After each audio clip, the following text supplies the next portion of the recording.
السلام عليكم اصدقائي، معكم ابراهيم.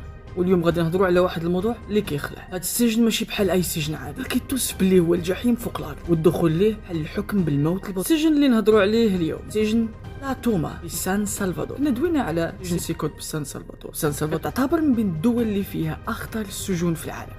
هذا السجن كيتعرف عالميا باللي فيه اخطر المجرمين، من تجار المخدرات، زعماء العصابات، وحتى قد متسللين.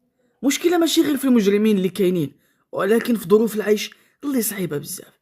الزنازين صغار، مضيقين، وسخين، الحرارة والريحة الكريهة اللي كيخليو الجو بحال شي جحيم.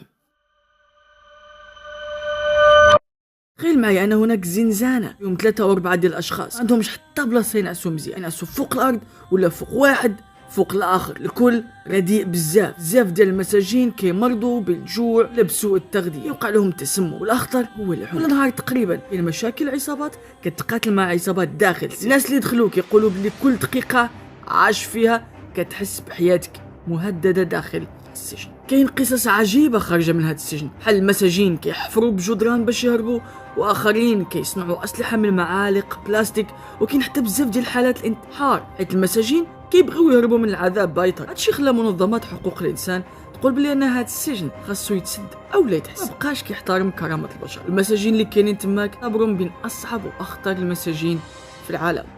وفي الاخير كيبقى السؤال، واش السجن خاصو يكون مكان للعقاب فقط ولا حتى للاصلاح والتغيير؟ اكتبوا لي رايكم في التعليقات. واش كتعتبروا هاد القساوه حل ولا العكس؟ ما تنساش دير لايك واشترك في القناه ابراهيم ديسكفر باش يوصلك الجديد. سلام.